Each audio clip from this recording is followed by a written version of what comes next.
touched on in this application is how much legwork you've done in terms of the host country that you're applying to.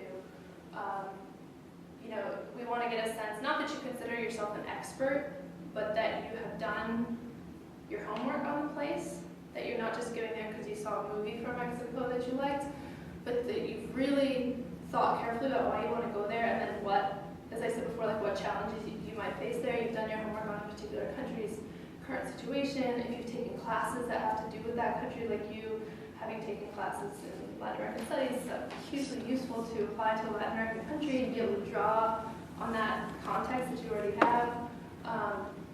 And yeah, again, you don't want to act like you're an expert, but give that sense of like, I've done my homework, and figure out ways to make that clear in the statement. I think that it's very common.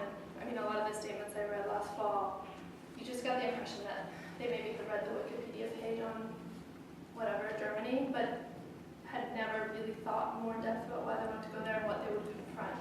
I just think that it's, you know, just very interesting on the ground, like what you did in Brazil.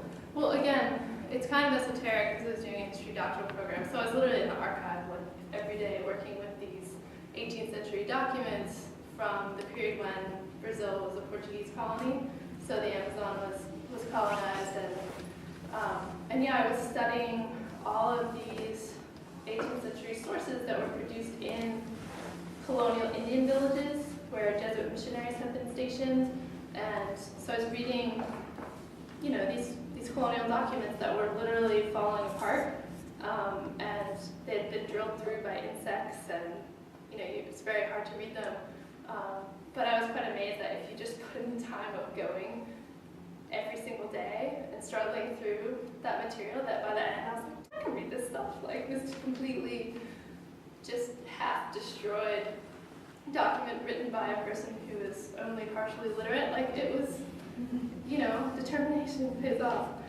So yeah, I mean, my experience was, as I said, kind of esoteric, and then I was doing this very specialized research, and I was there for 9 months. And then I also went to Rio, because you can propose going to various locations, which is exciting if you do the research grant. So yeah, I had, you know, my months in this part of the Amazon, and then I went to Rio, and I was like a kid in a candy shop after being in the Amazon. To be in this huge cosmopolitan place was very exciting. And then I went to these national archives there, so regional archives in the Amazon, and then big national archives in Rio. And since my main research site was in the Amazon, I only had done one letter of affiliation. I don't know how that is determined. You only need one. Sometimes two can be very helpful. More convincing. Right, but one is absolutely essential. Yes, it was this archive director that wrote for me. And as, I mean, for the research grants, I really feel like they want to see a feasible project, because it is so common that people go into the field, you know, researchers or wannabe researchers go into the field and they don't really know going in if it's going to work out.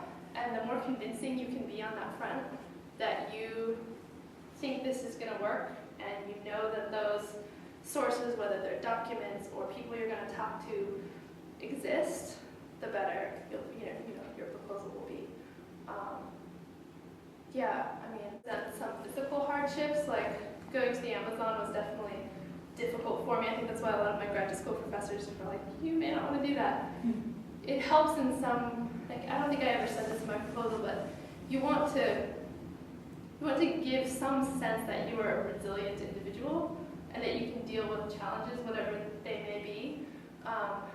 And I think the personal statement is probably the best way to do that. Like, if you could talk about past travel experiences that you've had to places that are, you know, if you're proposing to go to a developing country, you know, similar places, and just give a sense of your commitment to whatever topic you're proposing. I think that can be really helpful, because obviously you will confront challenges, physical or otherwise, emotional challenges, and they want to know that you're not going to fall apart in those conditions.